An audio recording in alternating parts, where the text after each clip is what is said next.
Café webinar. My name is Cristiano Figueiredo, and today we are celebrating our local communities as part of the European Public Health Week. We know our communities play a fundamental role in the health of our citizens and patients. However, healthcare still doesn't take full advantage of the healing properties of available community resources. Social prescribing emerged as a small independent grassroots project across the UK, but is now getting into the mainstream healthcare provision in the NHS. Research and academia have played an essential role in the social prescribing implementation, evaluation, and promotion. Last year, I remember, we have organized the webinar Social Prescribing Practical Experiences from UK, Portugal, and Ireland.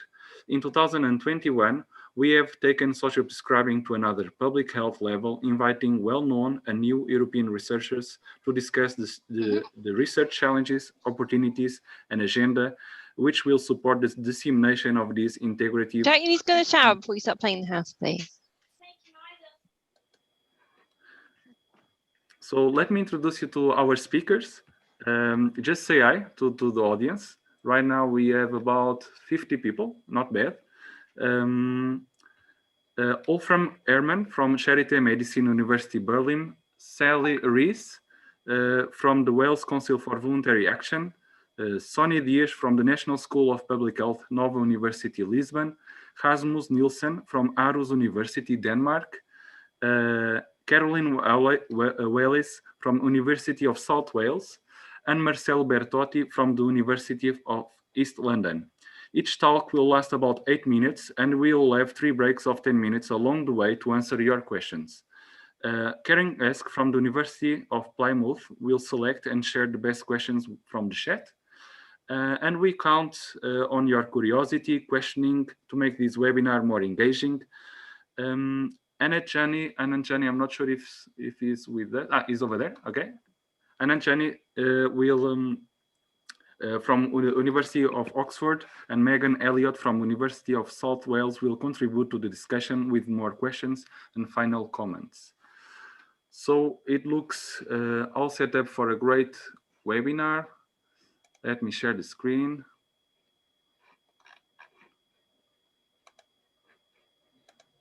Okay, is it working? I think so, okay. So it looks all set up. Let's open the stage curtains and start. Okay. So what is social prescribing? The first widely accepted definition of social prescribing was co-created by social prescribing pioneers at the annual Social Prescribing Network conference in 2016, and it is a quite long one, saying social prescribing is a means of enabling GPs and other primary care professionals to refer patients to a link worker so that people with social, emotional, or practical needs are empowered to find solutions that will improve their health and well-being, often using services provided by the voluntary and community sector. It took my breath away, but it covers all the essential elements of social prescribing: the patient with no medical needs, the health professional who refers the patient, the link worker who co-produces the patient with the patient his social prescription, and finally the community organization which will deliver the prescribed activity or service at the local community.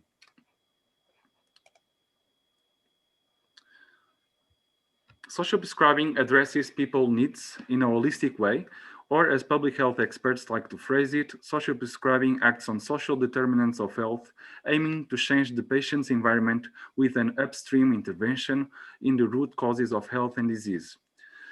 Through social prescribing, patients are referred to activities in the community, including walking groups and other kinds of physical activity, arts and crafts workshops, gardening, or nature-based solutions, cooking classes, group education, job support, befriending services, and so on. Above all, it promotes community participation, engagement, cohesion, and trust. Social prescribing helps patients to identify and access their community assets and resources to improve their health and well-being. Frequently, the solutions are out there in the community, but patients and doctors don't know about them. There is still a barrier between healthcare and community support that social prescribing aims to overcome. It simply connects all the scattered dots, opening the way for new healthcare and health promotion pathways.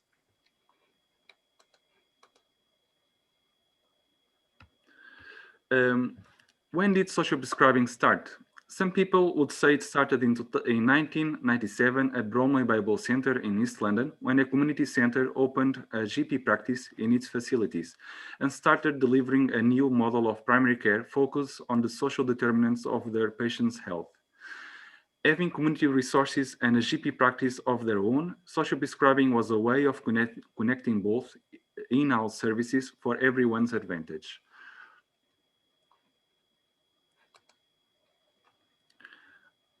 Other people would say social prescribing is as old as the medical profession itself or the doctor-patient relationship, both brilliantly pictured in this painting by Sir Samuel Luke Fields.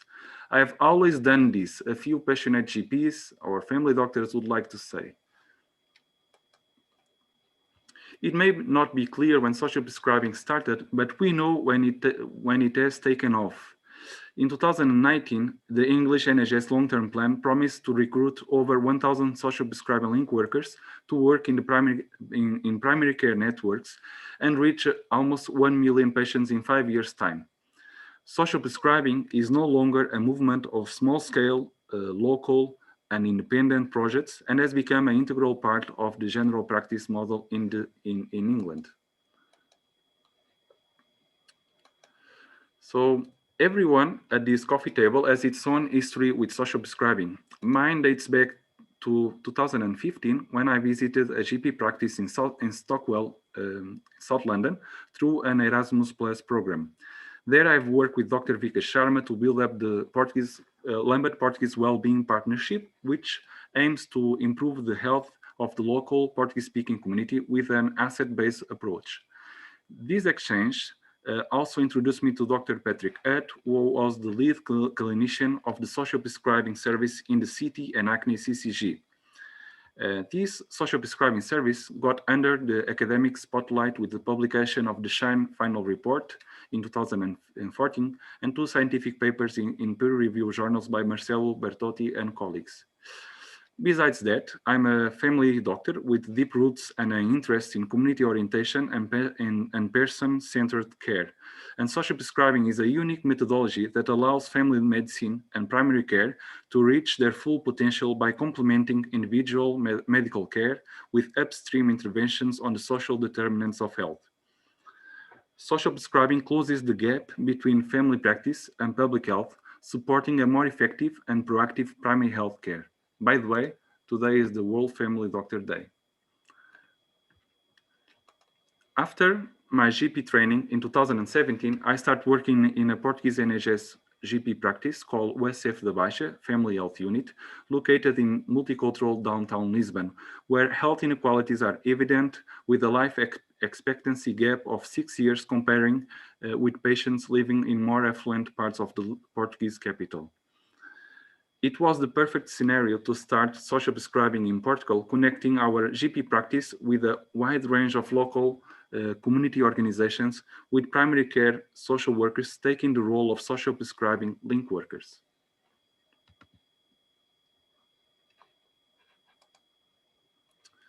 Last October, I've started a PhD program in the National School of Public Health of Nova University Lisbon, to contribute to the knowledge and development of social prescribing in Portugal. There is still an evidence gap in social prescribing research and very few papers and projects outside the UK. So it means there is a research need and opportunity that could drive European public health collaboration. Social prescribing is on the rise in the web of science with an increasing number of publications since 2007.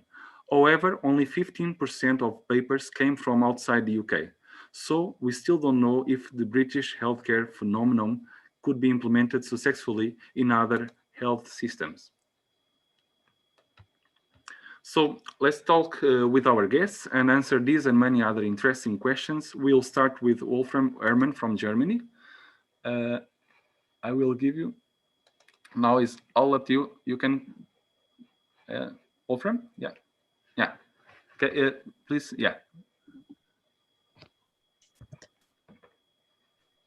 Yes, thank you very much for the opportunity to talk here about the German perspective on social prescribing. So that's why I asked the question, is social prescribing also a way for Germany?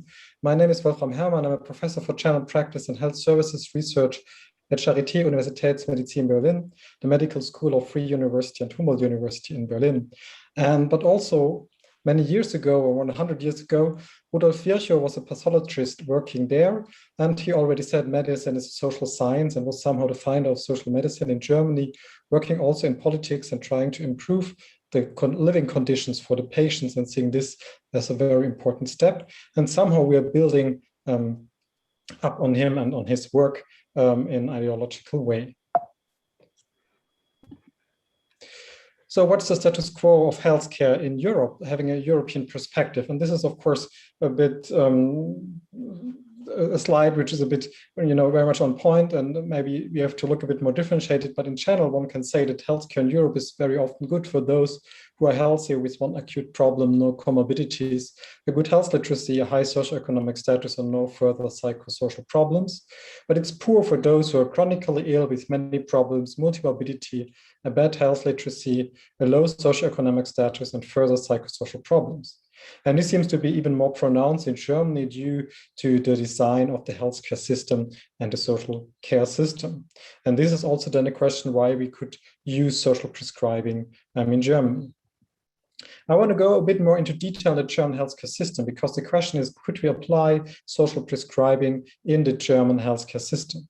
German healthcare system is a highly fragmented healthcare system. We have many different healthcare providers, and most of them are privately run. So we have many private GP surgeries, we have many private specialist surgeries.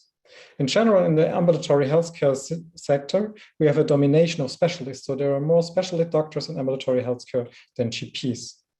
And we have many different social and health insurance carriers financing healthcare, which makes it difficult to implement new aspects. Let's have a closer look at these financial aspects. So we have the Bismarckian model in Germany, sometimes also called cooperative model. However, it means, we know that only, cannot see the slides? I just see, or can others see the slides? Can you give me some information? He's still in the first slide. No, okay. For me, I'm already in the fifth. Okay, sorry, I did it, yeah. Okay, so, well, I've already talked now, can see it?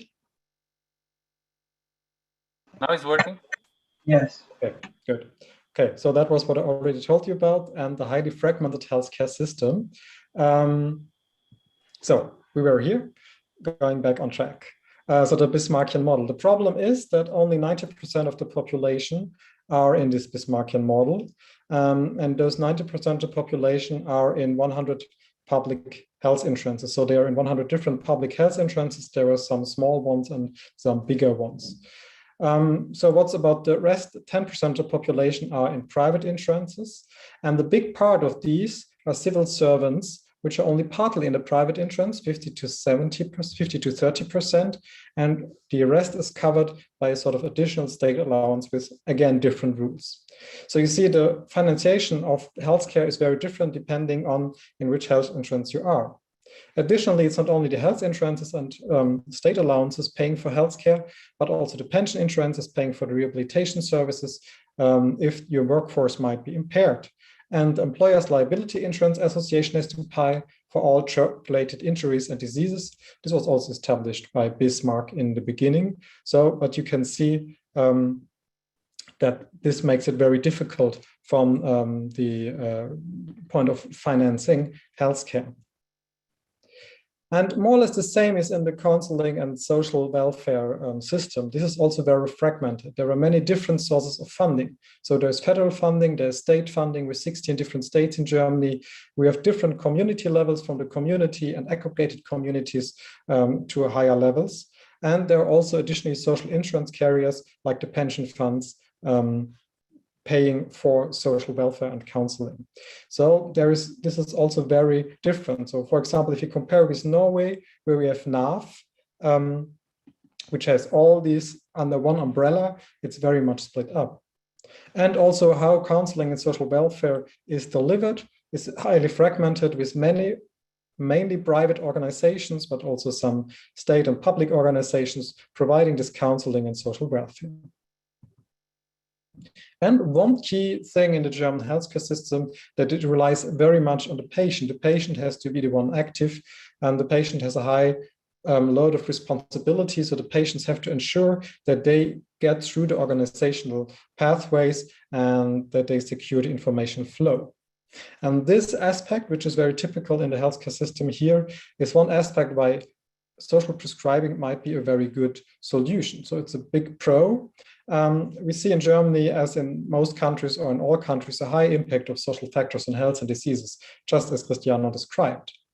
We can see this complicated system, which loads very much of the navigating and organizational work to the patient, and usually is then most difficult for those who are less educated or who are in a socioeconomic difficult status. So this also is shows us that social prescribing might be a good idea. And additionally, what already also Cristiano said, that GPs cannot oversee all these offers we have on the local level. So there are many, many offers in the community in the local level, even especially in a city like here in Berlin, but the GPs are not aware and cannot be aware of this broad service which is there. However, there are some cons for why might it be difficult, or why might it be difficult to implement a social prescribing scheme in Germany. The payment of the link worker is here a very difficult topic. If we have so many different insurances and payers in the system, it's very difficult to say who shall pay it. And we are talking with different providers of paying that they all do not want to pay, of course. So this is a problem. Especially the healthcare insurances are afraid that they have to pay for a service, which might then pay something which is not in their field, but should be paid by other social insurance carriers. So that's why healthcare insurances are often against social prescribing.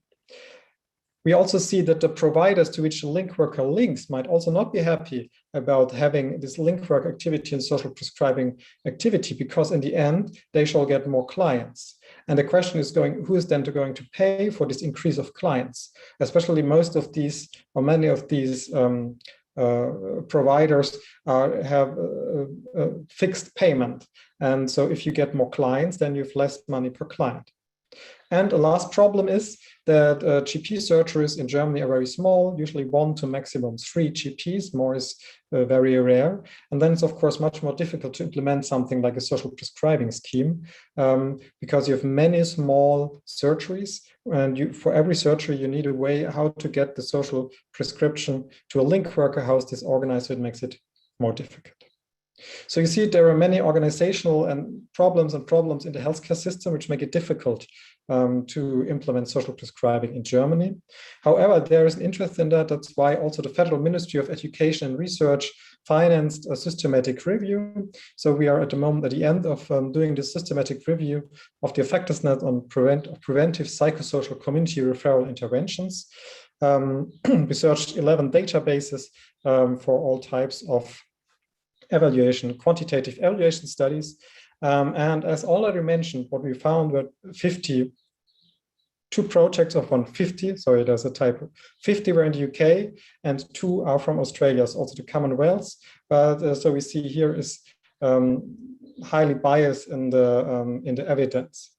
And we see a second problem, looking at the methods. There are only 2 randomized controlled trials, 1 controlled trial with no randomization, and 49 studies were non-controlled studies. So the vast majority of studies is non-controlled, which is of course not the highest evidence as we would like to have. So what we can see in general, or what we think, is that sound RCTs and larger RCTs are needed, especially outside the UK. And that's done logically our next step. So what we're planning to do is to have a large RCT in Germany. Now at the moment, we're trying to get the funding for this. So we finally, after many discussions, found that public health insurance who agrees to do this RCT together with us. So that's a very important step and was very difficult to achieve due to the point I talked to you before. This is what I want to thank you about, and maybe next year I can present you, or in the years to follow, if we are going to be able to do this RCT in general practice in Germany on social prescribing. Thank you very much. Thank you, Wolfram. It was very insightful, and I can see that the questions you have and the barriers are actually kind of the same in every country. But I think the German system has some particularities because of the fragmented healthcare you have with many insurances and providers.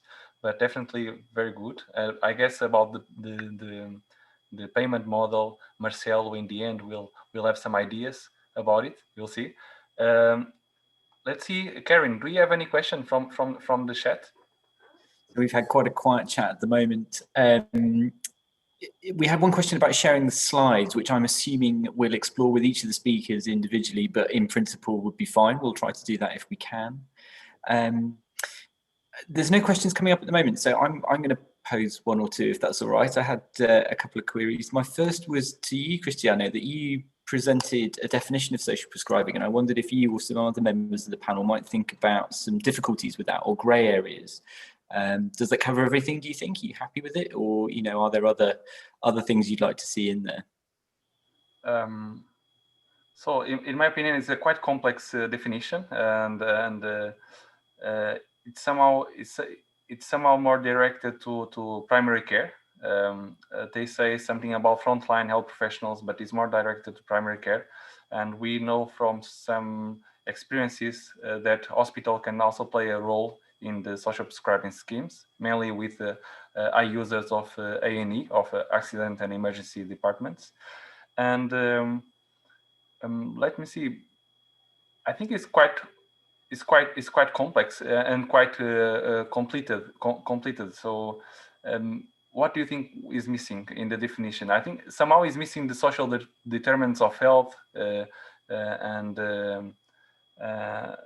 I think it looks quite complete to me. But what do you suggest, Karen?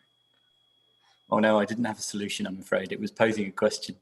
Yeah. But we do have a question from the chat now. So to both you and Wolfram, Paul Jarvis Beasley asks, are there ethical considerations around taking a trial approach in RCT? Well, as every RCT, we need ethical approval by the local, how do you say in English, ethical review boards of the different institutions are going to be involved, and then we need ethical approval of those. But I don't think that it has a higher ethical threshold than other studies. Of course, everyone has to agree in taking part in a study as usual. So this is, of course, more a problem than in conducting the study, because you need in the practice, in the surgery, to get the patients to agree on taking part in the study. So I think that's an organizational aspect, which is then more difficult. But I don't think that there are special ethical considerations on top of these organizational aspects of informed consent. Wolfram, I think that randomized control trial with social prescribing is quite old one. I think it's from early 2000s. So way before social prescribing was a mainstream healthcare innovation. So definitely there is a need for more complex or with randomized control trials research. Yeah, and the number of participants were comparably low. So yeah. Karen, anyone else? Yes, one more question coming in from the chat. That actually link workers are the main costs here, as you rightly point out, Wolfram. Any ideas or any solutions, especially for charities where funding might be uncertain or short term? Well, our idea is the other way. We want to show that for the public health insurances, it's still pays off to pay a link worker. So we want to show that it pays off for the public health insurances to pay for the link worker, and then in follow have lower costs, especially, for example, for German health insurances, public health insurances, sick leave and long-time sick leave are very cost intensive. And so we hope that this might be one part, and on healthcare utilization, that those are going to be a bit lower. Through this way, we can then argue that it's going to be the better way for the public health insurance to pay for the link worker and then save money because of that. Great, thank you. And then just to return to methods, somebody was rightly pointing out that RCTs aren't the only way of assessing interventions or pathways. And so can I ask you, Wolfram or Cristiano, what you think might be the right approach, including qualitative methods and others? What might our gold standard here be if it's not a trial? So what we know from the research that has been done in social prescribing is that quantitative methods don't get all the picture, and usually the narrative of the patients and providers gives very insightful information about how the project, how the social prescribing is going. So even we can do randomized control trials in the future for social prescribing, but it would be somehow incomplete, and it always, in my opinion, it would always need to have some qualitative methods like focus groups and interviews. Otherwise, you don't get the full picture of the service. And but definitely, it would be great to have to try randomized control trials again and see if 15 years later we have new information from the experience we have so far with social prescribing. Yeah, also thank you. So my background is originally qualitative research. So I'm, of course, always very interested in qualitative research. But I think if we have to prove the evidence of something and also the economical evidence, then that's what we have to prove to the public health insurance and to the funders. Then qualitative research is not helping very much. But however, if you implement a complex intervention as this is going to be, or this, then I think it makes very much sense to accompany it with qualitative research as sort of process evaluation and quality management. I think that's then important and should be part, but I think it's not enough to rely only on qualitative research in this topic. Right, thank you. That seems like a good place to wrap up, and I think I'm passing back to you, Cristiano. So yes, I think we are on time. So now we'll speak with Sally Rees from Wales Council for Voluntary Action. So this was only the first round of questions, and we'll have more opportunities to discuss along the way. Thank you, Karin.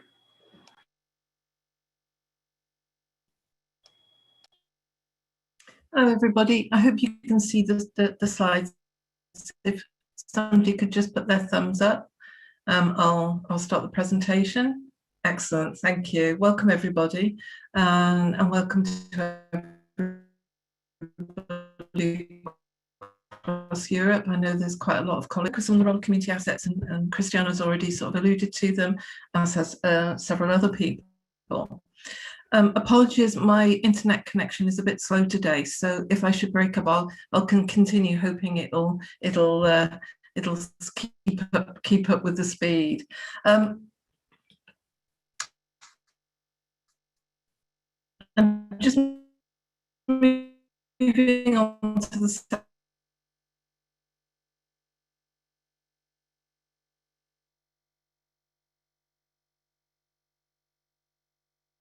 we are getting some connection problems, I think. I guess it's not only here. Sally?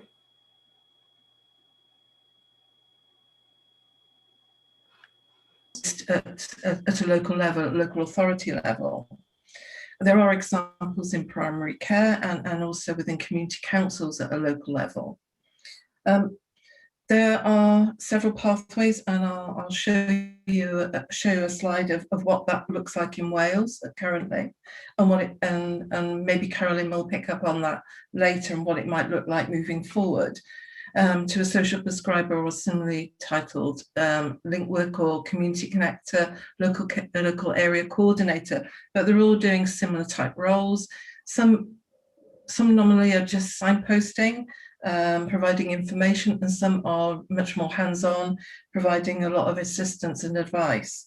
So they're signposted to, as we've already discussed, to and supported into activities into the community, but also thinking about the use of certain search engines.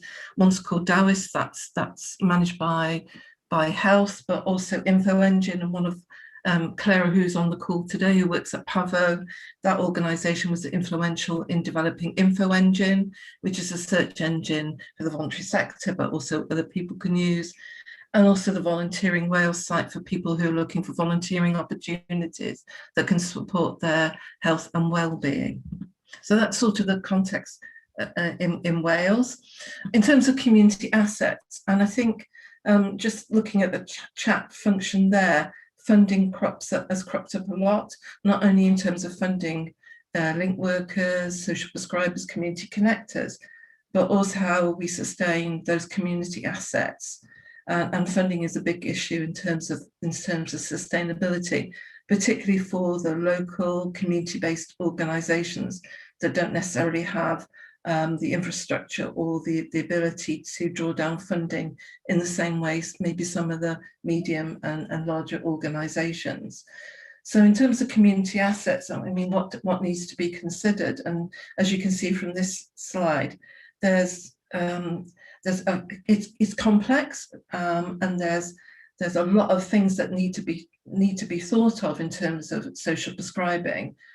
First of all, it needs to be accessible to people, and people that understand what the purpose of social prescribing is and what the key benefits are, and that social prescribing services and actually the community assets that they're actually referred to are reliable, flexible, and actually focuses on what matters to people, which is sort of a key principle within one of our pieces of legislation, the Social Service and Wellbeing Act.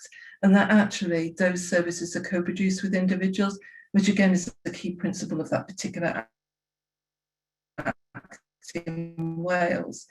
But obviously one of the key things is improving outcomes for people and supporting their well-being, and also championing people's well-being as well. But then we need to think about that social prescribing needs to be consistent. We need to provide safe provision. We need to have feedback mechanisms to the social prescriber and back to the original referrer, unless obviously they've been self-referred. And also needing to have a workable infrastructure that works for everybody, including commissioners, which comes back to the whole sort of issue around funding. And being clear about the key benefits of social prescribing, and work with commissioners to develop not only social prescribing services, but the community assets that meet the needs of local communities. So in terms of creating some sustainable community assets and supporting people's well-being, I think there's some key factors that we need to be thinking about. We need to have clear and consistent messaging, as I said, about the core benefits of social prescribing and how it achieves better outcomes for people, both their physical and their mental well-being, and the importance of offering information, advice, and an assistance offer, which again is within our Social Services and Wellbeing Act, which is always my go-to act, but also the Wellbeing of Future Generations as well. And we do need effective planning, and we need the commissioning of social prescribing, but also need to be sure that the services or the activities that people are being referred to are of high quality, and that they are able to deliver for those individuals, and that those individuals have been referred appropriately. And as some of my colleagues on the call from Wales today, and we've discussed this, sometimes we do receive inappropriate referrals, or referrals which, should have been discussed before actually they've come through to the social prescriber. But today we're talking about the research, and as Christiana has already mentioned, a lot of the research has come from the UK, predominantly from England, but obviously we're doing a lot of research in Wales, and we need to build up that research base across Europe to help not only ourselves develop, but other countries as well. And one of the big things I think is around removing some of the systemic barriers that we have, not only in Wales, but I'm sure you have across the countries that are on this call today. Just to sort of round up really, and what needs to be in place. And I think we need to have that rich array of activities and choice for people, and that community activities are co-produced. And actually we focus on what matters to people, that we're not planning and designing services that has not included people in those discussions from the very beginning. And that actually people have voice and control as to where they're signposted into the community and to particular activities. And that those community assets and social capital are well resourced and sustainable. And I suppose that's the crux of the matter, is how we do sustain those community activities and now moving forward. And they've been so vital and so instrumental during COVID, and responded very rapidly right at the very beginning, ahead of some of the sort of the support that was being offered in local authorities and indeed from Welsh Government. And that's been well recognised by Welsh Government, by colleagues in local authorities and health. And what has been key is we worked together to ensure that people are well supported over the last 15 months. So in terms of the model, this is the pre-COVID model. I won't dwell on this because I'm sure that Carolyn will cover this. But as you see, there are several pathways: a GP visit or to another health professional, a self-referral. I think there's less of that happening. I'm not sure. I think that's something we need to look at. Or via contact with social services or another allied health professional, housing, and indeed the third sector. And then looking at what actually matters, as I said, you look at it from a solution focused perspective, working actually with people's own assets, because they also have a lot to bring as well, into, as I say, a variety of opportunities that actually improve the health and well-being outcomes of people. So also in Wales, what led to the development of the Wales was the development of the Wales Social Prescribing Research Network, and there's several colleagues on the call today that are members of that network. And we come together, we set up what social prescribing was at the very beginning. It meets digitally at the moment, but we used to meet in person. And we developed and used a consensus approach to look at the research priorities moving forward, many of which are being taken on by the school. And we also host 3 communities of practice, 3 of which are, well, 2 of which are quite active at the moment. And we're beginning to develop or sort of redevelop the 3rd community of practice. So it really, as I say, on the slide, grew from a robust evidence base as we move forward.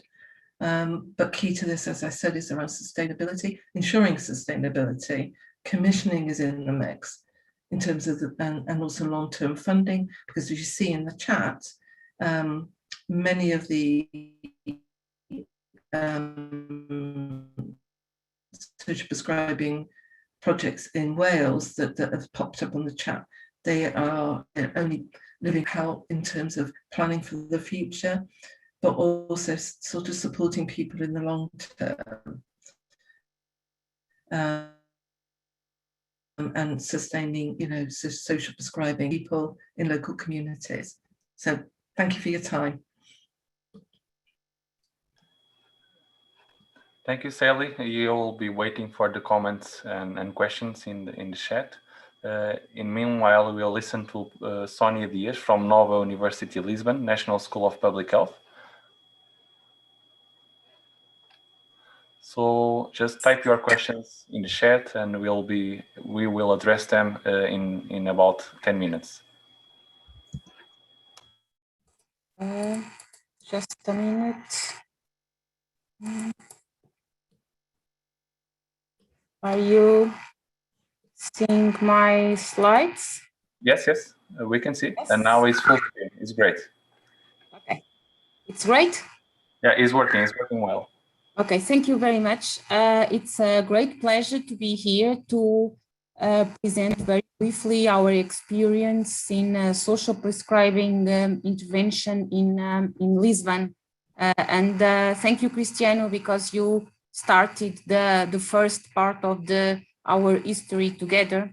And so this is a brief presentation of how we are linking the implementation and the evaluation plan of this project.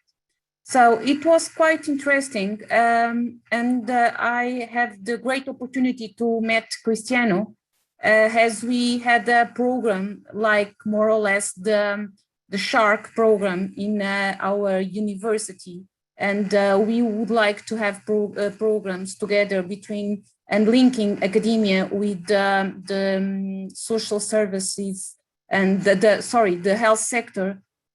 So I met Cristiano in that time, and I really felt very enthusiastic about the initial project that Cristiano presented in that time. And so I accepted the challenge that he created in that time to jointly develop a social prescribing team and an evaluation of the project. And I think the social prescribing, as we have seen also internationally, it has also a great advantage of linking the academia and the researchers with the field and trying to understand what are the real needs and how the research can improve what is being implemented and what is being done in the community. So I also think that it's a great advantage of social prescribing and this network of academia and the field work with the health sector, but also the social sector.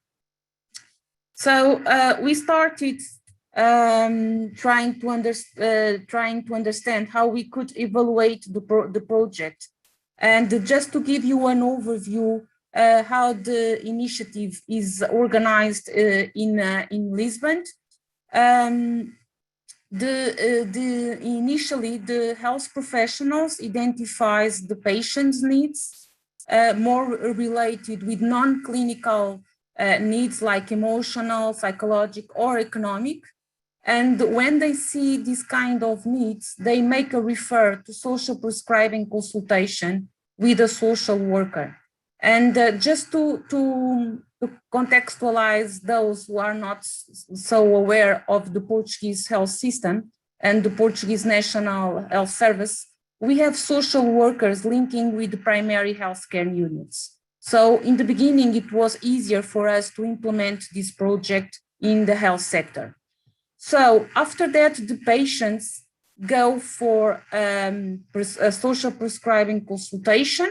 Nowadays, also patients individually and by their own, they can also self-refer to the link worker.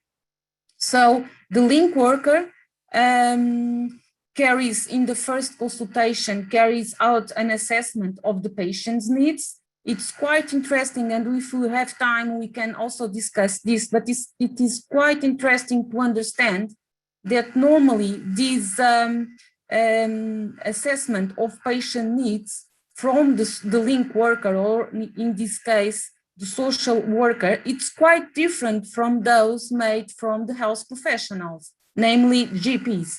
So I think it's also quite interesting, these differences.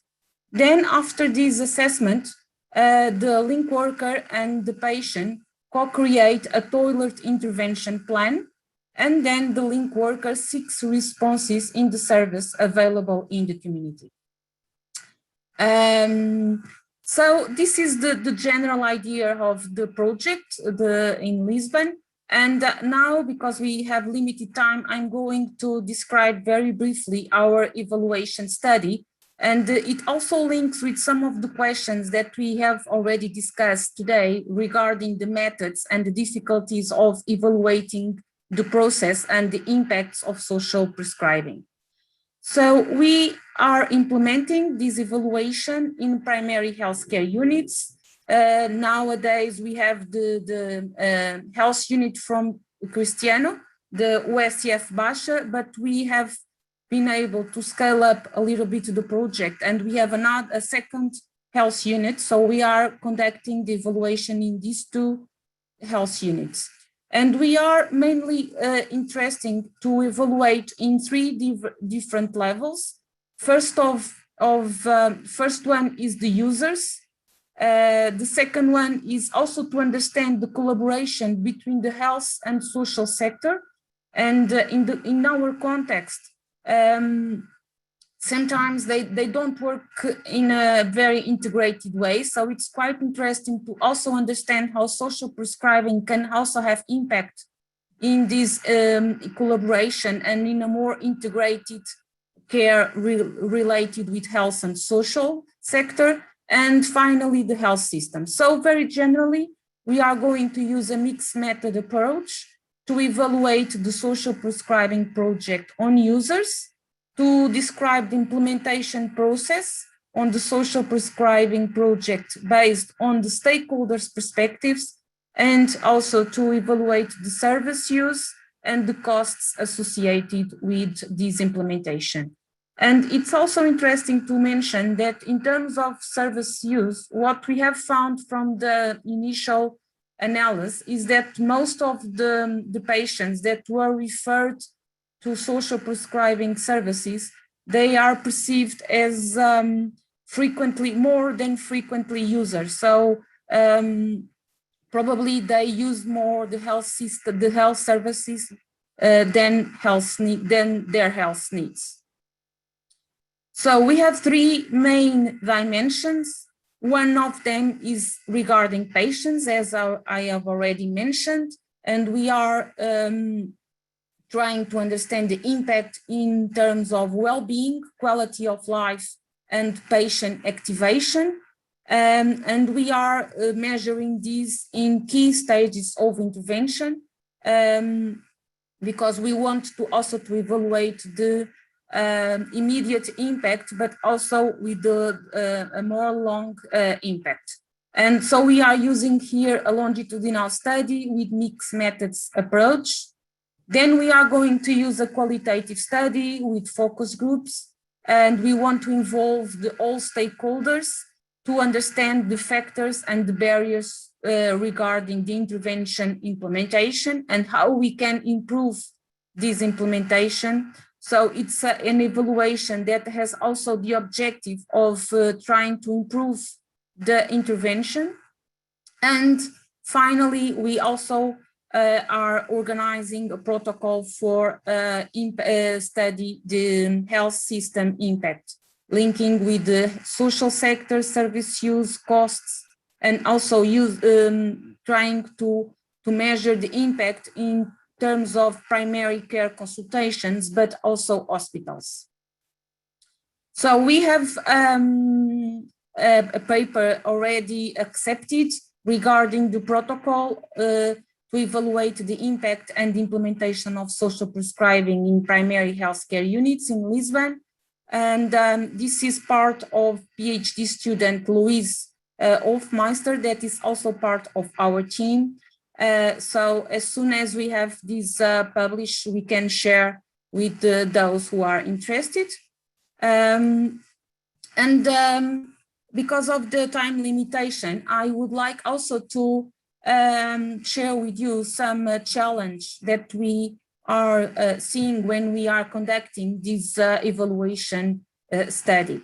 So one of the difficulties, and also linked with the implementation challenge, is that most of the time what we see is that the needs behind the reasons for being referred to social prescribing are quite structural and complex needs. So most of the time we have mixed needs like economic deprivation or poverty, but also social integration, limited access to labor market.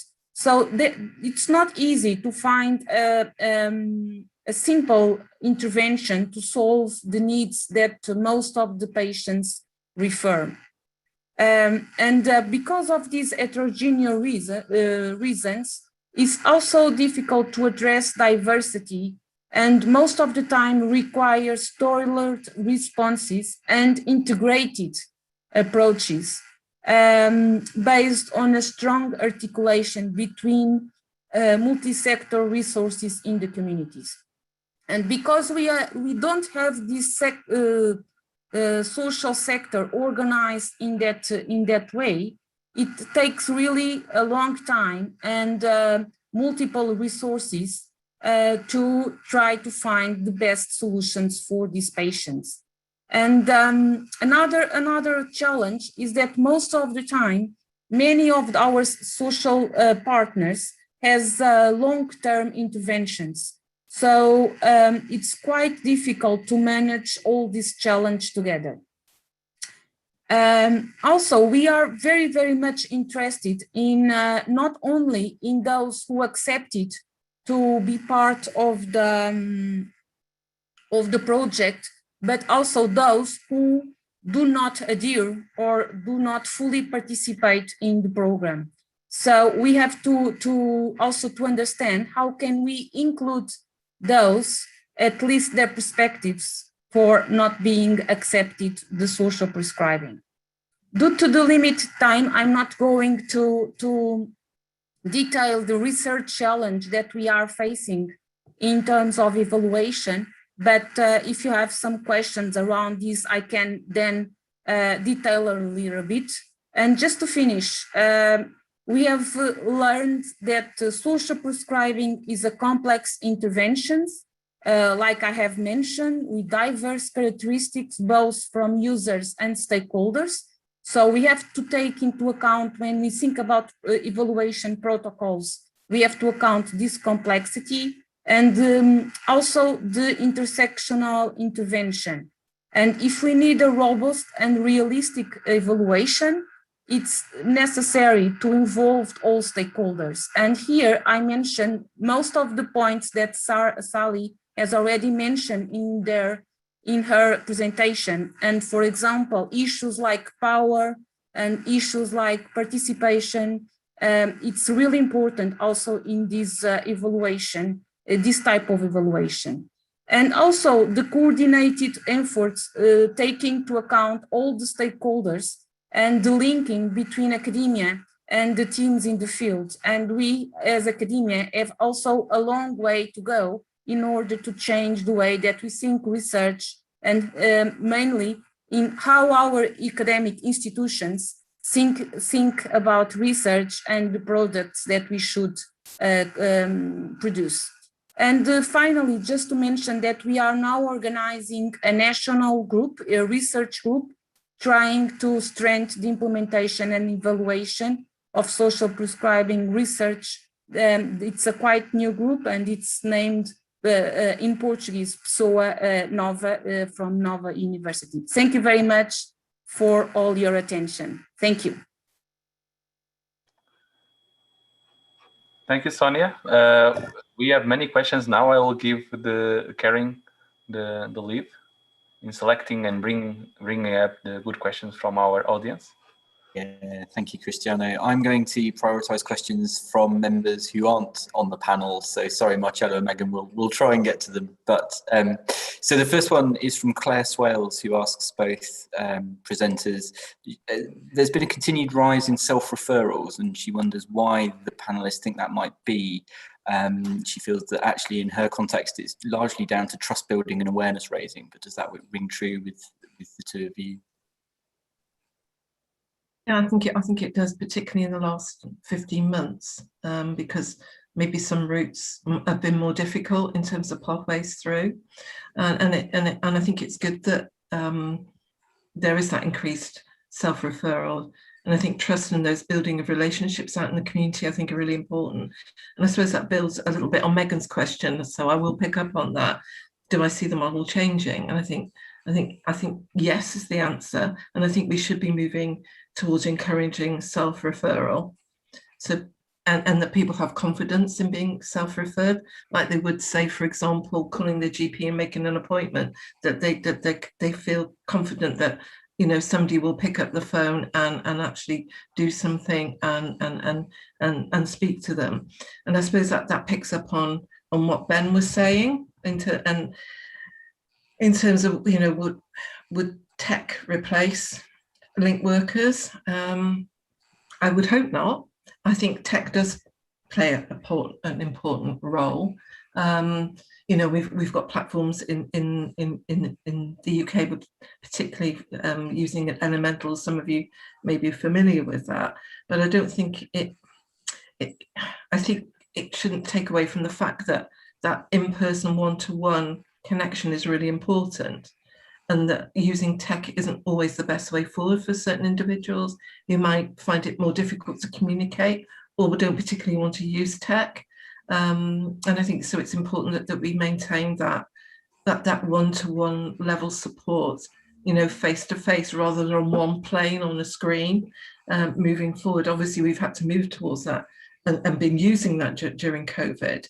And I know there are certain pieces of work that have been triggered off to look at the use of tech, and particularly up in North Wales, looking at a virtual sort of platform and sort of blended approach, which may be the way forward. And social prescribing, I think, was going to be instrumental in that piece of work, should that go forward.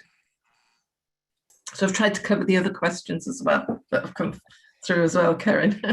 Thank you, Sally. Sonia, do you have anything you wanted to add on any of those points, really?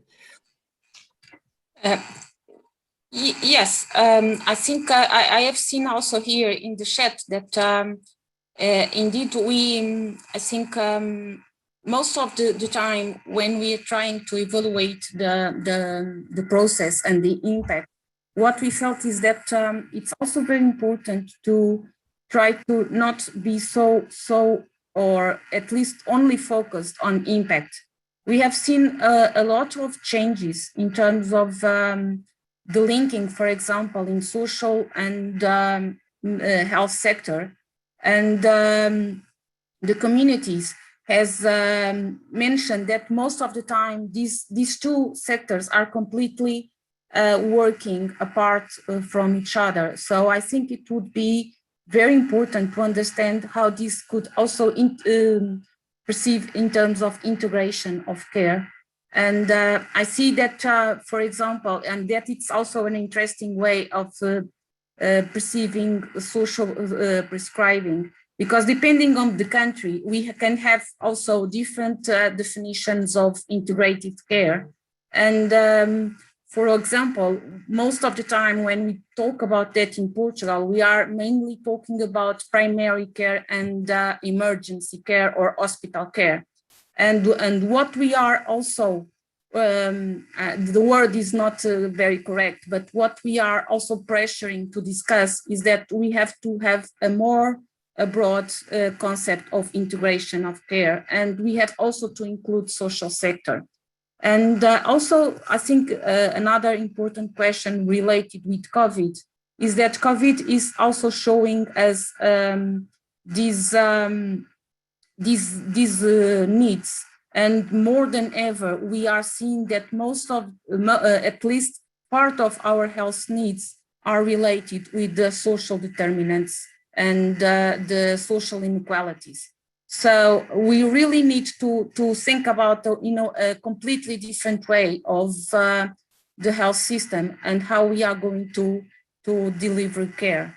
And I think also the evaluation of the social prescribing can also give some important insights in terms of how we can organize the healthcare delivery in a different way and more related with patient-centered. We are always talking about patient-centered care, but indeed we don't have so much the voices of the patients and the users. And this can also give us the opportunity to have a more participatory way of looking to this kind of care. So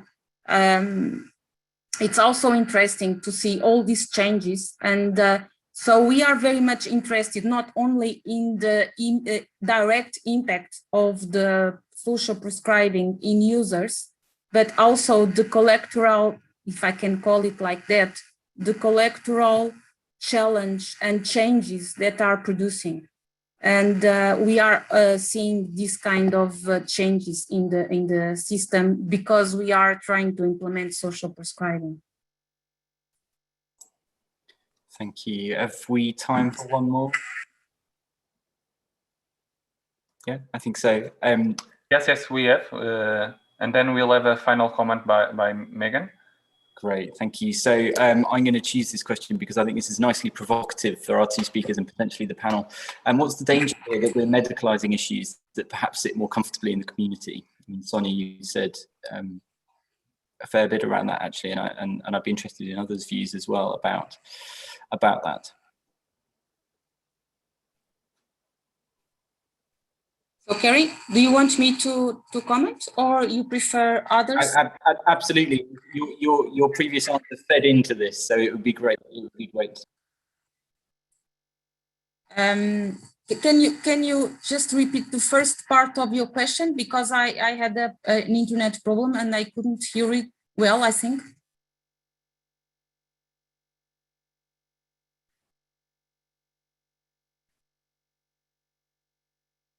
Hello?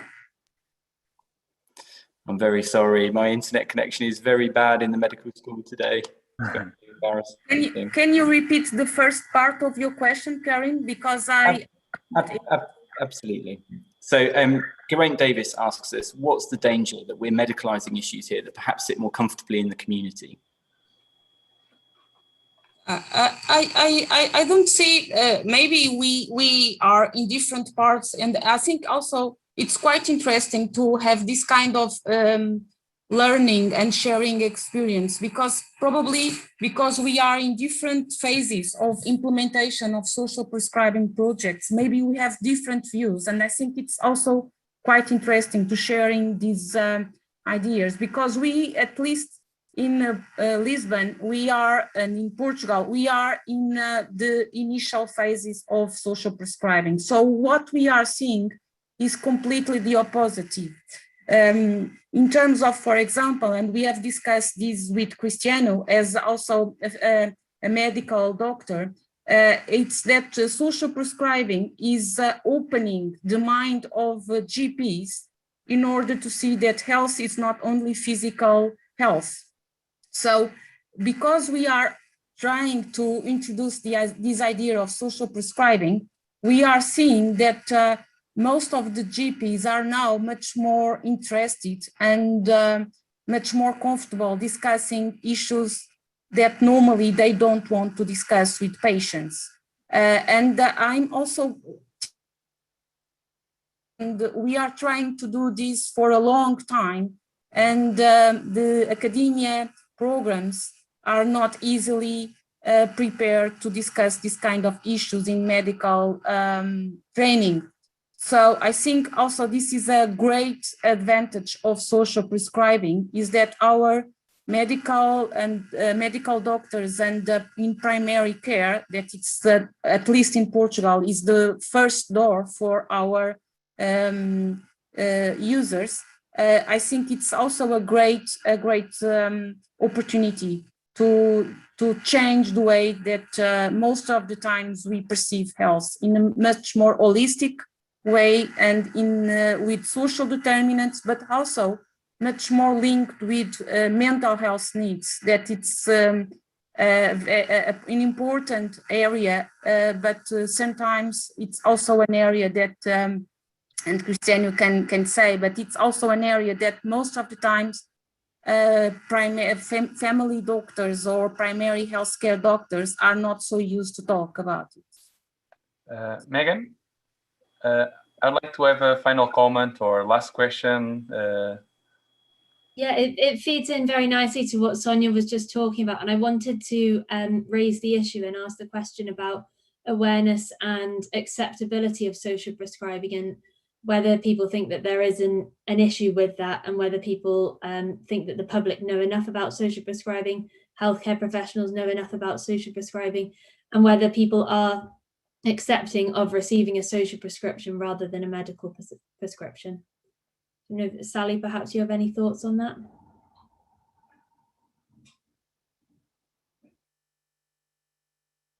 Sorry, Megan, I didn't quite hear all of it. Can you just repeat a bit of it? You cut out my end. Sorry. Sorry, just asking about public awareness and acceptability of social prescribing, and whether you think there's an issue and how we might address that. I think there's certainly an issue in terms of awareness raising. Although, as Claire said, you know, where she is in Powys, that a lot of that's happened, and there's a consequences built up trust in communities in terms of you know, coming to social prescribing as an alternative, and it being an acceptable, you know, alternative to going to the GP.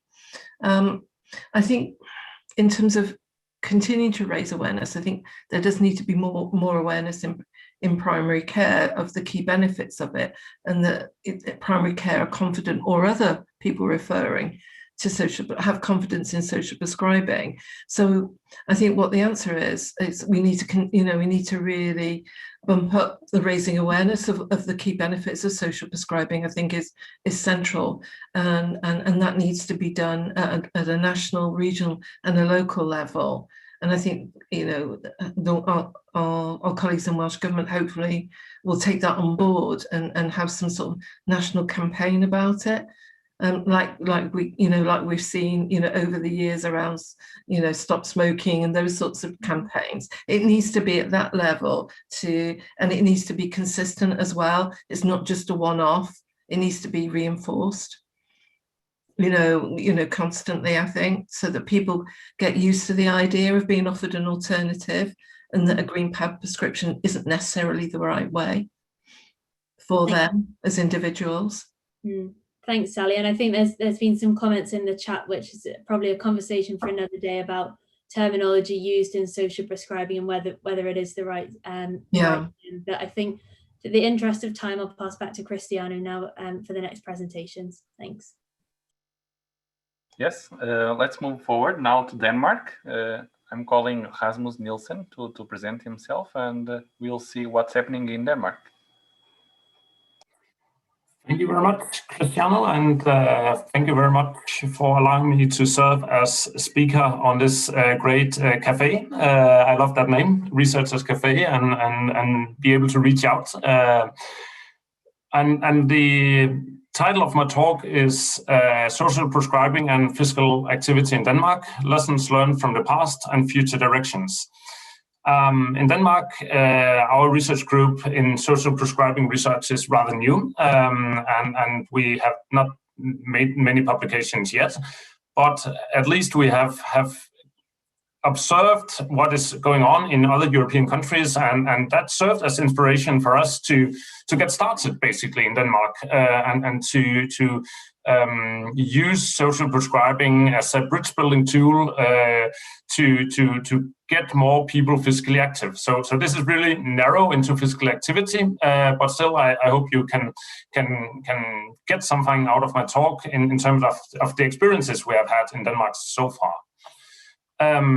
So basically, we are located in Aarhus, Denmark, the second largest city in Denmark, but we have collaborators at many of the other major research about the major universities in Denmark, University of Copenhagen and University of Southern Denmark. So physical inactivity, according to the guidelines from the WHO on physical activity and sedentary behavior, basically says for many different types of populations, it's recommended that everyone should be physically active, and then it's a little bit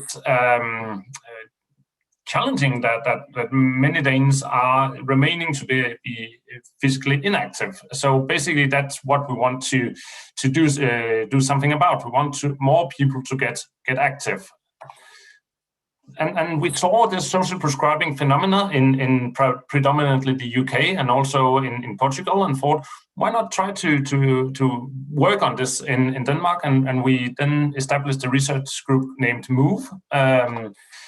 And the question we raise is, how can social prescribing be developed and used to facilitate bridge building between general practice, municipalities and sports clubs to reduce physical inactivity in Denmark? So basically, this is what we want to do.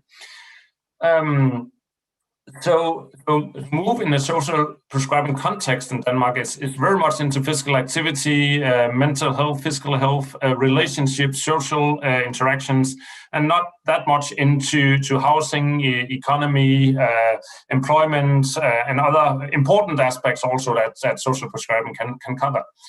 So the journey really we want to examine is persons lying on the couch really want to become physically active, but they're not.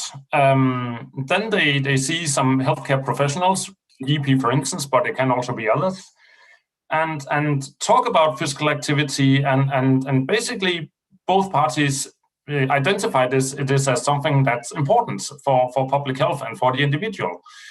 So they can discuss different kinds of solutions. The problems here in the consultation, the GP does not have the overview of all the different types of activities that's going on in the local area. And if they have some overview, then suddenly many of the activities that are ongoing are not continued, and it's difficult for them to keep up to speed. And of course it is. It's a very huge field. So if it's possible to develop some kind of social prescribing virtual arena where a link worker is included, or many link workers are included, to support the inactive to become more physically active amongst peers in the local community, that's at least our vision, that we want this to happen. And it sounds easy, but it's really not. Because we have some lessons learned from the past. Actually, from 2004 to 2010, exercise by prescription was implemented nationwide in Denmark. Every GP had the opportunity to provide a referral to citizens who were inactive, and then were referred to primarily physiotherapists in order to get started with exercise. The citizens loved it, the GPs loved it. But today, that solution does not exist, although it was really a huge thing in Denmark, and many GPs around that time knew about the concept, and also the public knew about the concept. So why wasn't it a sustainable solution? So what happened was they saw some initiatives from Sweden, and they quickly implemented those in a Danish context. But it really said that maybe it happened too fast. Maybe they didn't really account for all the different aspects from such complex intervention that needed to be covered. So the Danish health authorities made this report in 2010, saying that it's a good idea, but there are many limitations that needs to be covered before we should implement a new solution. And what are they? What are the sustainable solutions? Well, primarily the exercise needs to be individually tailored. Group-based exercise amongst many different persons with different levels of fitness does not work. You need to be have exercise that fits your level, not too severe and not too simple. And the highlight for a link worker was really emphasized, because almost 100 Danish municipalities joined this exercise by prescription, and in 2 of them, they used a link worker, in what was a huge success. And it was not as huge a success in many of the other municipalities where a link worker was not present. So it actually was concluded back then that a link worker may be an important way to move forward in order to make this a sustainable solution. The activities need to be peer-based. You need to be placed in groups where you can identify with the others and you can motivate each other. You need a clear organization: who is doing what, who is paying for what, and what is happening, not only in the short term, but also in the long term. Because here you got a referral to a physiotherapist, maybe for 5, 8, 10 times, but what about after those 10 times? What's next? Then back on the couch, or who picked up those persons afterwards? And then, of course, also better communication. How do we ensure that we have an optimal communication between the stakeholders?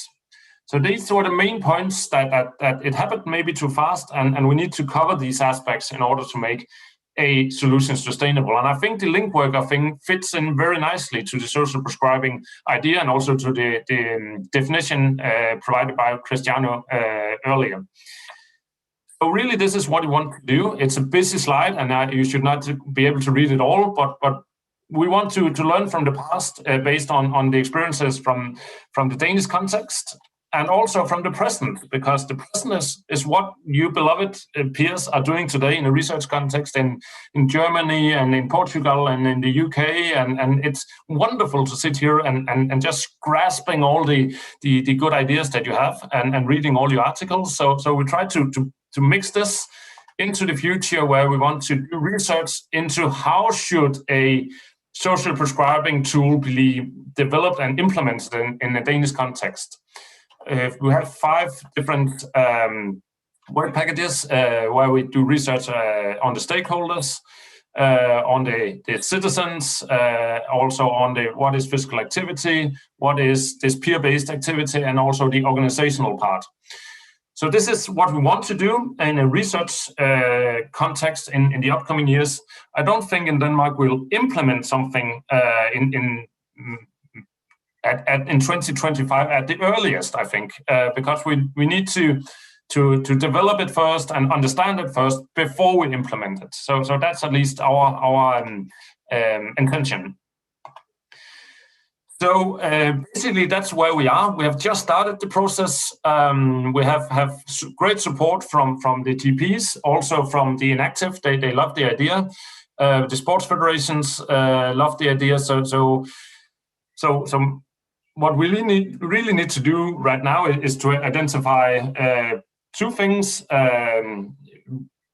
Collaborators across Danish borders, so we need to have additional European partners, and hereby we are open to collaborations if any one of you are interested.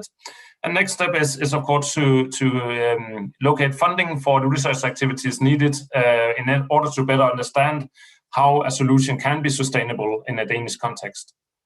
So we use the MRC framework for complex interventions as a guiding tool, and hopefully we'll face in 5-10 years the fact where more Danes are becoming physically active based on social prescribing, which can be based on link worker plus technology. Thank you very much for your attention. Thank you, Rasmus. Let's move now to Caroline Wallace to speak about social well-being, and then we have the final round with Marcelo, and then the questions. Diolch yn fawr. Thank you very much, Cristiano, and pnawn da, everybody. Good afternoon. My task this afternoon is to introduce you to the Wales School for Social Prescribing Research and to provide you with an example of how we use a translational model of research to move new knowledge from its original idea to its place of use and its application to practice. Next slide, Megan. Thank you.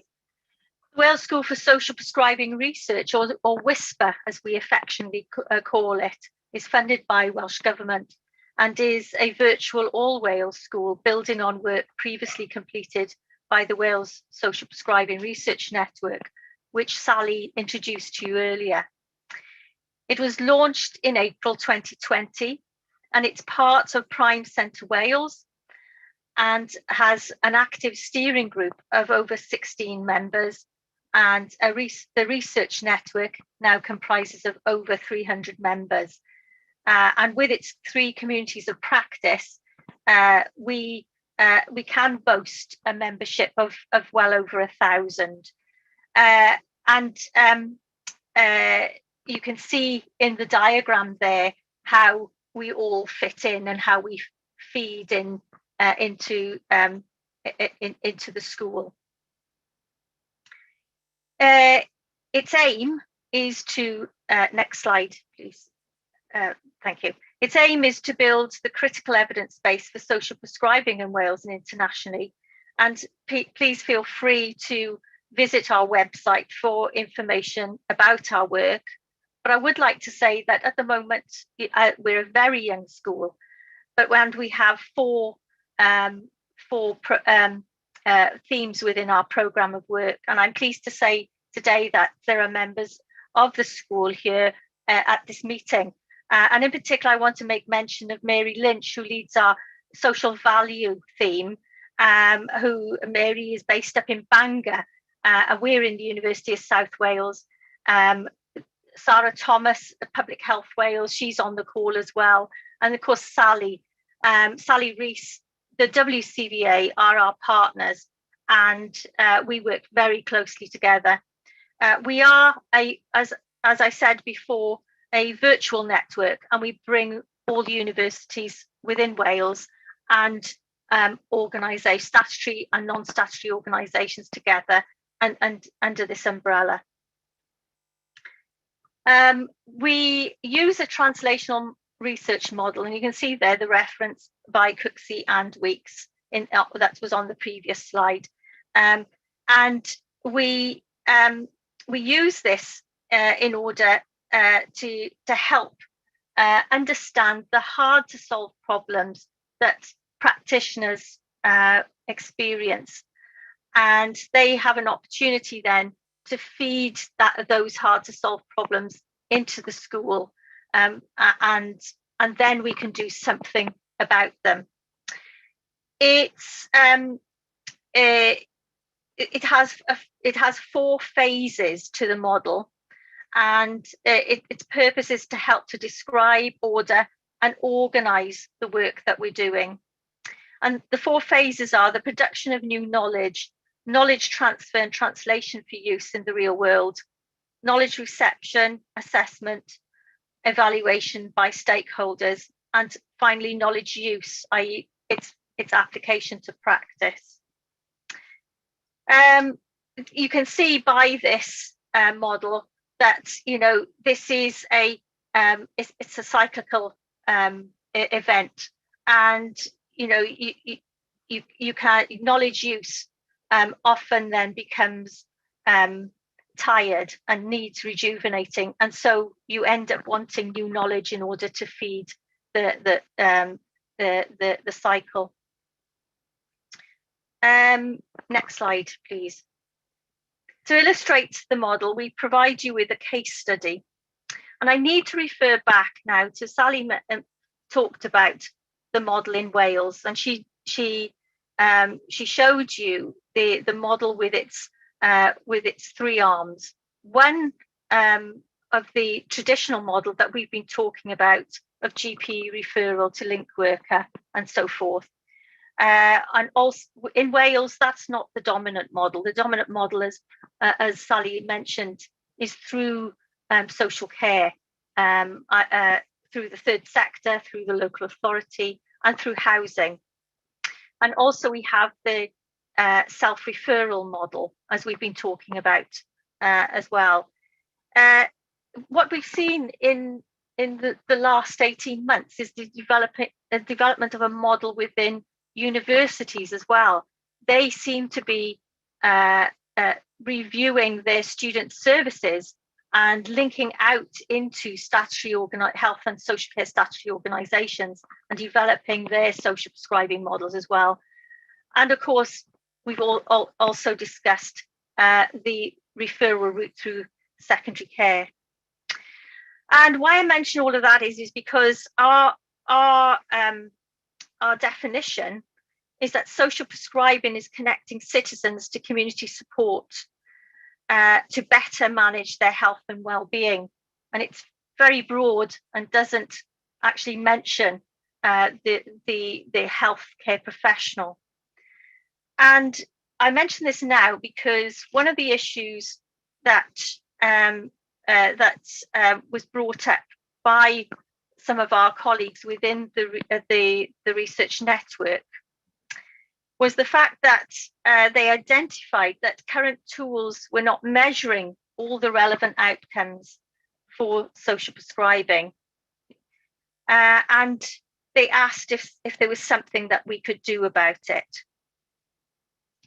And a team of us got together, and as a slide there says, we identified the problem, and we analysed the wellbeing literature and identified the gap, which was that the WEMWEB's, the Warwick Edinburgh Mental Wellbeing Scale, which focuses on internal mental well-being and not on external social well-being, wasn't quite capturing and wasn't quite helping services to understand what the impact was on the individuals being referred to them.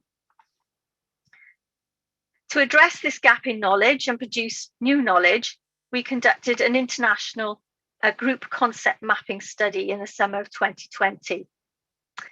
We had 96 participants who took part and who returned the consent forms, and they participated within 3 stages: a brainstorming, which was to focus to respond to a focus prompt, and you can see there that the focus prompt was, when I think of the things that have made up my social world over the last year, I include, and they had to respond to that and complete the sentence.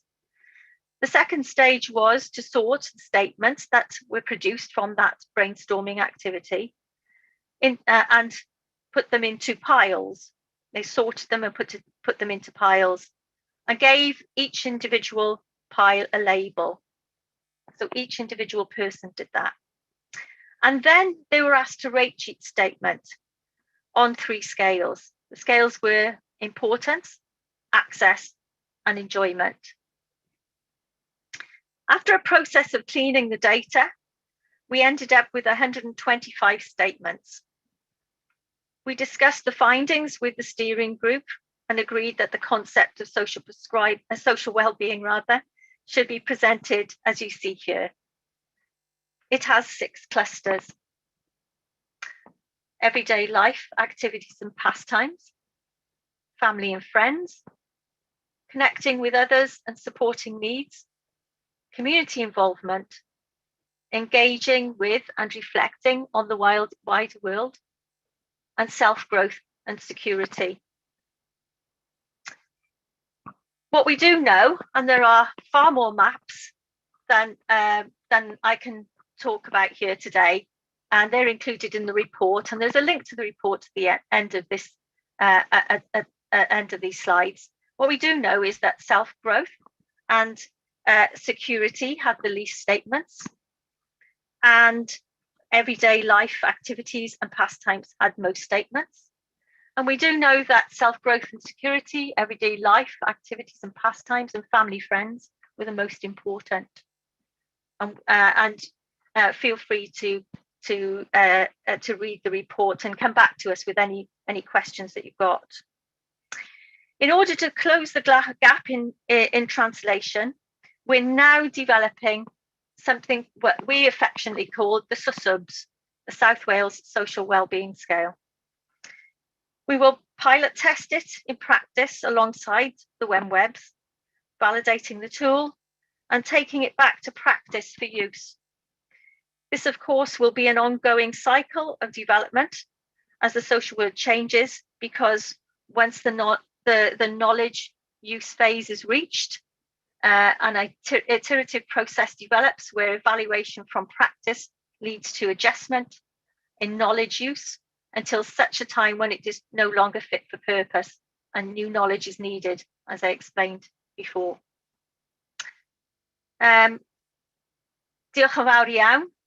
Thank you for listening, and any questions we'd be welcome to answer. You can see there our email address and the link to the report I mentioned earlier. Thank you, Caroline. Before moving forward to Marcelo and then in the end the Q&A, I'd like to have a comment by Anand Jenny, a final comment, because he's leaving us. If he's still in the room. Yes, thanks, Cristiano. I'm sorry I have to leave. Just very quickly, I mean, reflecting on all of the talk so far, I sense this sort of frustration and impatience of trying to introduce social prescriptions into the system because of the potential that they have. And I guess just sort of broadly reflecting on this, if we go back to fundamental principles, a universal healthcare system is there to provide care to individuals at the point of need within a finite budget. And all European countries have universal healthcare systems, thankfully. And if we go back to the first statement of point of need, what all of the speakers have talked about, and we've been having in the chat as well, is social needs being a critical aspect of something that people suffer from, and social determinants account for 80% of health outcomes. In addition to that, we have a large proportion of the burden of disease within mainland Europe is lifestyle-related NCDs, which can be brought into remission. And this is sort of along the line of what Rasmus was presenting with lifestyle interventions. They can be brought into remission. Yet our systems are designed to allow these conditions to perpetuate. And so, you know, I think from my perspective, at least, I think what we need to think about is a sort of fundamental shift in our thinking about how our healthcare systems are designed, along the lines of what Bismarck would have done in the 19th century to actually bring in socialized mechanisms to actually address the needs of the population. Or if we take ourselves to the UK, Anira and Bevan actually establishing the NHS, the National Health Service, over 70 years ago. It was done in response to an unmet need within the population. And I think that's where social prescribing has to come in. If we look at the pharmaceutical medications that we have, they are based on static compounds that cannot adapt or adjust to individuals, whereas a social prescription is a highly adaptable intervention. And now, you know, from the perspective of inventing socialized medicine, we need to invent new approaches. RCTs didn't always exist. Pragmatic control trials didn't always exist. And so I think as a community, we need to bring ourselves together to actually develop and design new approaches to actually get social prescriptions into systems more formally, into pathways more formally.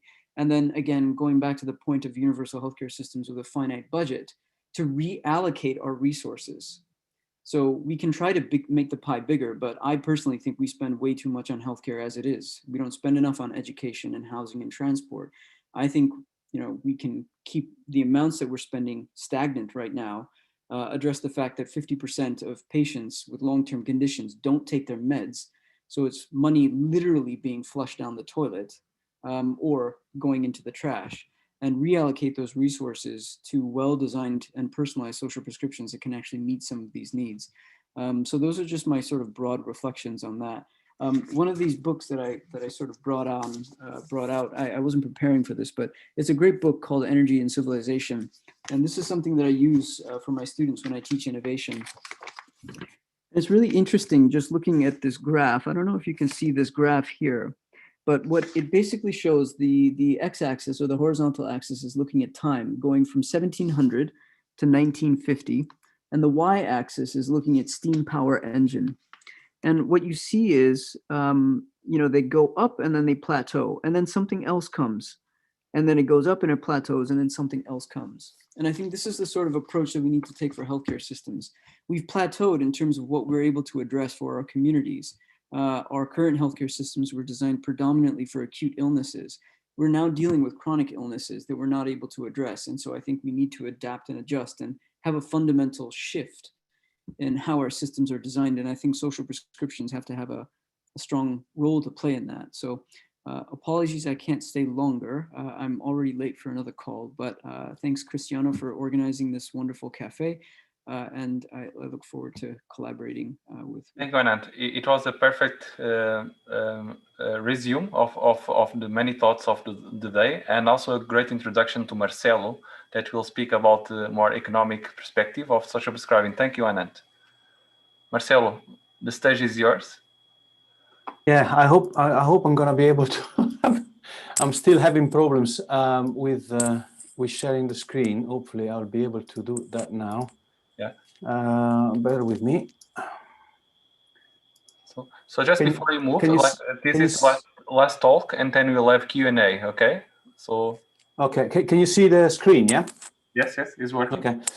So this is really about funding. It actually draws on something that Anand, who just talked very fittingly, and I put into an editorial with other authors, but it draws on that really. And so the starting point really is what are the main determinants of health? So, and there is this kind of very useful way of showing what health outcomes and how they are generated. And if you see about 30% of health outcomes are generated through health behavior, changes in tobacco, diet, alcohol, sexual activity, and so on. And of course, an important 40% is determined by social and economic factors, so our education, employment, and other aspects of our lifestyle, family, and community safety. So this is to say, really, that it is important to put into context how health is determined. But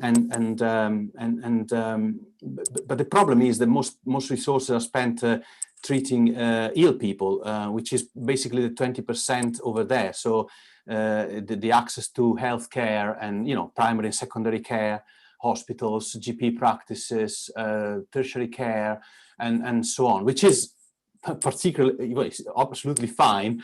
No wonders. I mean, absolutely fine. But we also, of course, have to tackle the other two. And so in 2015, for example, in England, 5.2% of NHS expenditure was spent on prevention. So only 5.2% out of the overall budget of the NHS, which was about 185 billion pounds. And the spending through public health grants is up to 4 times more effective than NHS spending, according to a study from I can't remember the university, but so this is to say, basically, the public health investment is quite an important part of our health, basically. The question is, does this balance need to be readdressed? So does there need to be more investment into public health, much earlier on than when somebody gets ill? And I think we probably can agree with that. And social prescribing really supports this, supports helps people to manage their conditions. So, for example, in terms of diabetes, but it also does help with addressing or tackling social and economic factors, like helping somebody to access housing advice or legal advice or employment advice. So in terms of the funding, I wanted to take you through how social prescribing is funded in England. So generally speaking, the Department for Health and Social Care allocate some funding to either a clinical commissioning group. He has been doing that for the last, since 2015. I mean, the clinical commissioning groups decided that they might invest in funding social prescribing. And normally the clinical commissioning groups can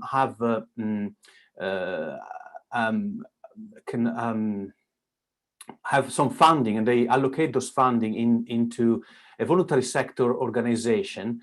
I put down there Family Action, which is a voluntary sector organization in Hackney, in East London.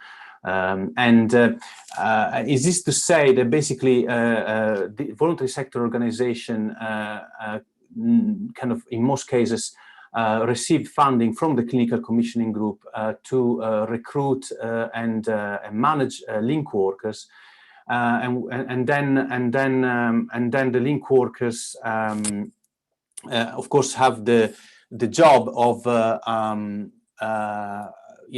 referring patients, talking to patients, referring them to the local voluntary sector providers on the right side of the screen, and it could be local voluntary sector provider in most cases, but it could be also statutory sector in some cases, like employment or housing advice. So this is one kind of has been kind of consistent up until 2019. Oops, sorry.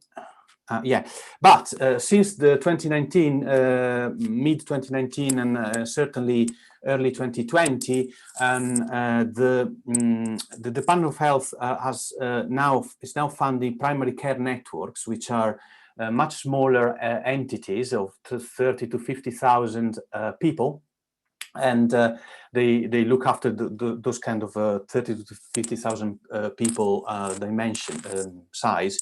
And again, in most cases, the primary care networks might fund voluntary sector organizations to manage social prescribing through the recruitment of link workers, or they might directly employ link workers. And this is quite an important difference because, of course, as we will see in a minute,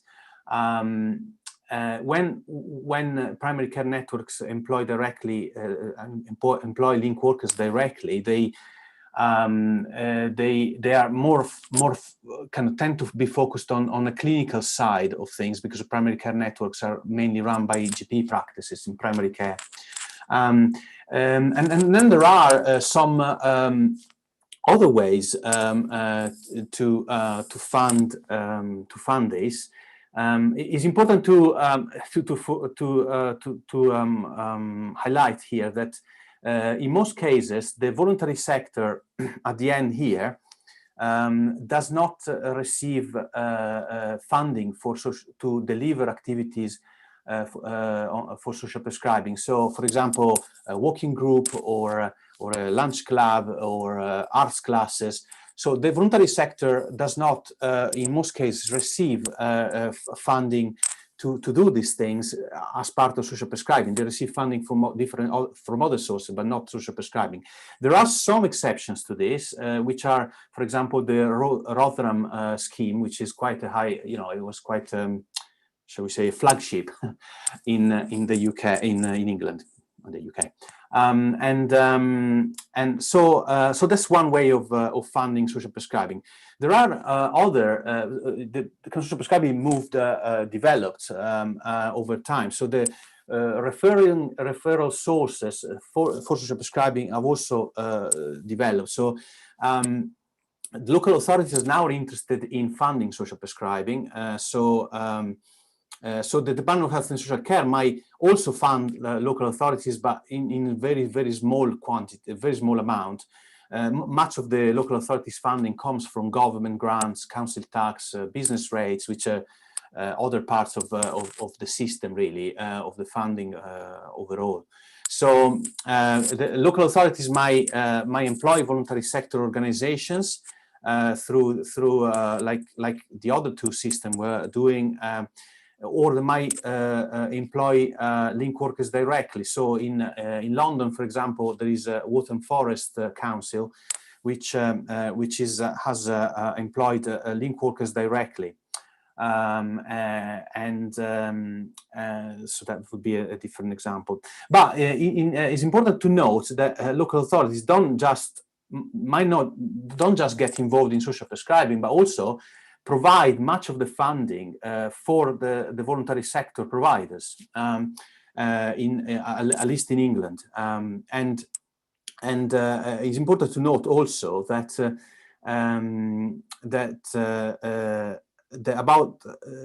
unfortunately local authorities have experienced 38% cuts in government grants in the last 10 years, 11 years, or 12 years. Which have had a massive impact on the ability of the voluntary sector to deliver social prescribing, and that is kind of a problem that is recognized not just in England, but I think also in Wales and in other places. So just to finish, so just to summarize all of this, so there is rare direct funding to the voluntary sector, to the part of the voluntary sector which deliver activities and services, as I just explained. And that is a major problem, because without the voluntary sector, social prescribing falls apart, essentially. There are anecdotal evidence that of decommissioning as well. So the fact that now primary care networks in England are funded by the Department of Health have led some local authorities and CCGs to decommission, so to get less involved in the funding of social prescribing. Direct employment of link workers by primary care networks also might lead to link workers becoming very clinically focused rather than following a more holistic approach, which might be health, but also social care. And again, there are other examples in the history of healthcare system in England that are similar to this, like health trainers, for example. And finally, there are alternative ways of funding social prescribing. There are some examples of using social bonds, Ways to Wellness in Newcastle has tried to experiment with that. There are some initial attempts to attract US health insurance companies in the US to pilot how they might fund social prescribing, because that might funding from health insurance companies might lead to people not claiming health insurance. So of course the private sector might benefit from that. And some example of corporate social responsibility, some companies having invested in social prescribing, but in small ways. So well, really, this needs to be studied further. So, because the current evidence is limited. So that I wanted to finish on that particular point, really. Thank you. Marcelo, great talk to close the webinar. Who pays for it? And also it was a good review of the history of paying social prescribing in England. It's changing along the way, and what's the future waiting for us. So now, Karin, I'd like to ask Karin, what are the final questions we have for the group? We are about 20 minutes late at our webinar, but we still have time for 1 or 3 questions. Great, thank you. I'm really keeping my camera off in the hope that my university's poor Wi-Fi will cope. We've got a couple of questions that I wanted to roll back to, and then a really nice one to finish on. So the first one I wanted to pose to Marcello and Sally, really. You've both talked deeply about the reliance on the community and voluntary sector for providing activities. And we've talked a little bit about outcomes in terms of people improving their health and well-being. I wondered if you could suggest some outcomes on the community sector. How should we be looking to see the impact on the voluntary sector? Are there any measures you think are appropriate? What are the things that you think are important for us to be looking at? This is a difficult question, so I leave Sally answering that one. I was hoping you were going to take over there, Marcello. I suppose the answer could be, I suppose in terms of the community, in terms of the benefit to those organisations,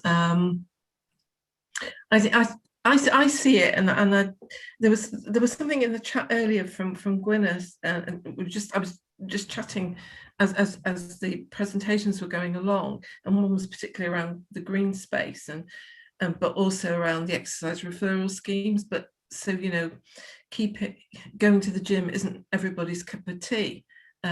It's my cup of tea, but it might not be my neighbour's cup of tea, and that there are alternatives. But there's added value in that, because that person that person who may go off and say, I don't know, do some gardening activity has a positive benefit for their local community in terms of producing a beautiful community garden that everybody else can use. It may have a veg patch there, so the community can benefit from a choice of fruit and veg that's going to improve their diet, for example, and hopefully at some point contribute to their weight loss. So that's how I look at it in terms of what the benefits and how it might support those community groups and activities on the ground, because I see it as it's reciprocal and it's mutual. I don't have answered the question as such, but that's my thinking in terms of what the benefits would be to those community assets and the social capital out there, to have people coming to them. They're supported, the community activity is supported, and other people involved and the community at large as a result of what that activity is produced. Does that make sense? It does, thank you. Marcello? Yeah, I mean, it depends. It depends on the type of activity provided by the organization, partly, isn't it? Whether it's physical activity or art classes, and the impact might be different. Generally speaking, I think social prescribing does create social networks. That's what it helps to access those social networks, which are really provided by the voluntary sector and increased by the voluntary sector. So social networks is one way of measuring it, perhaps, and of course social capital. So social capital could be used because social capital is partly social networks, is partly social support, is partly about trust, about those elements, really. So I think overall, yes, those would be my comments. Yeah. Thanks, Marcello. And we had a really nice question posed to us by Claire Swales, and I wondered if we could amend it slightly and ask each of our panelists in turn, just to finish, what their top tip would be for delivering social prescribing. If you could pick one top tip, what would it be? And I guess we ought to go down the list of our presenters in order, which means we would come to you, Cristiano, first. Yes, I would say look for what's available already. Who could play the role of link worker? Maybe there is someone out there that could do it, and use the resources already available. That's the way we started in Lisbon. Wolfram.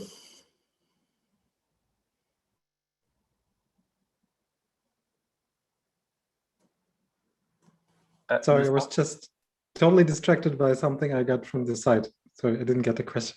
Oh, sorry. We're a really nice question posed. What would be our top tip for delivering social prescribing? Well, the problem is, as we haven't any social prescribing yet, I think I cannot give it top tips, but I can just listen to the other top tips more carefully now. That seems like a good top tip in itself. Sally? I think I come back to ensuring that we involve people who are likely to benefit or are already benefiting from social prescribing to lead the way and guide us in terms of what's important to them from a social prescribing perspective, rather than impose on certain types of social prescribing or how social prescribing is developed as we move forward. I think that would be. So, I come back to the key principle of, of involving people from the outset.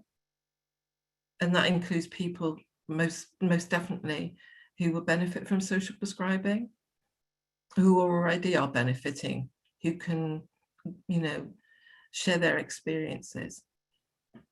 Thank you. And Sonia? I think I will maintain in the world evolving.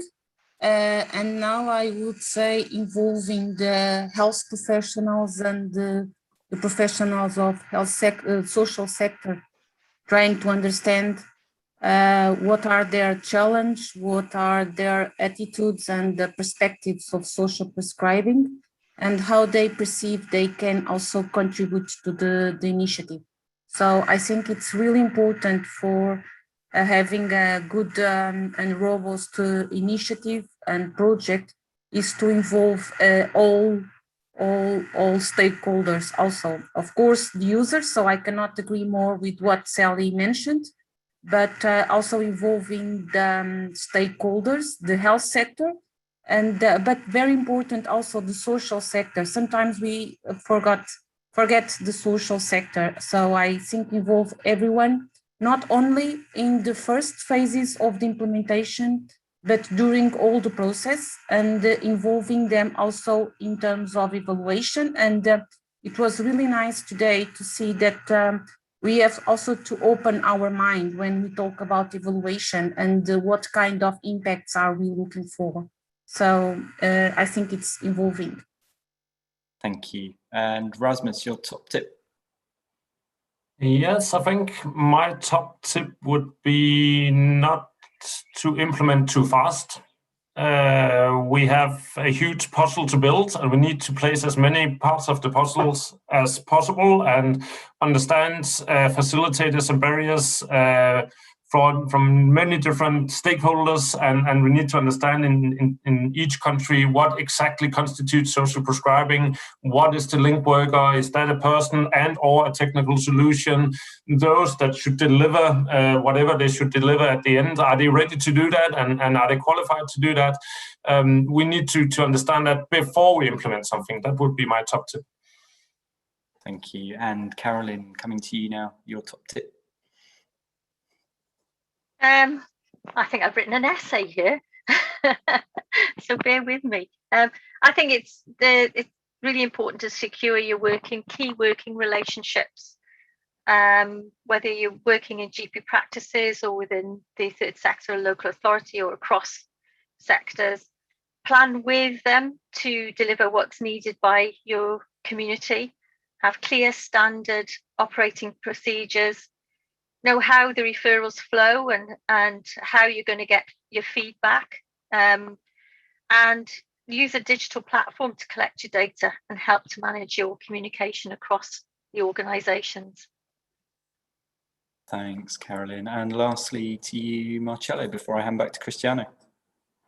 My top tip is really focusing on the relationship between the link worker and the service user. I think that's the most important. I mean, there are loads of other important, as others have already highlighted, but I think that is most important. I mean, give flexibility to a link worker to be flexible. You know, to be flexible in the number of sessions they have with the service users, and of course listening to service users so that their needs and aspirations are met, and that is the most important for me. Yeah. Thanks, Marcello. And back to you, Cristiano. So it has been a great 2 hours of discussion. It was meant to be 1 hour and a half, but we managed to have 2 hours conversation and discussion at this cafe. We had about 70 people watching us, and about finishing now in the end we have about 50.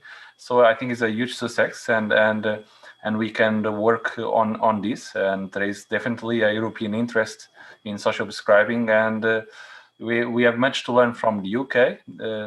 They have been the founders of this movement in healthcare and social care, but the other countries should join and learn from the evidence that we already have from the UK experience. So thank you all. Happy European Public Health Week, and see you next time. I hope we can provide this recording later, but we'll see. Thank you, Cristiano. Thank you to all the speakers. Thank you. Bye-bye. Thank you, everybody. Bye-bye. Bye-bye. Bye-bye. Bye. The rendezvous is opposite the Bayswater tube station.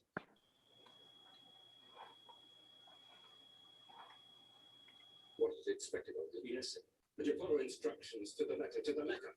Yes, the heroics and none of that initiative you've been treating us to over the past 12 hours. I need to keep wrapping it in. I'll keep wrapping it in until I'm convinced you will.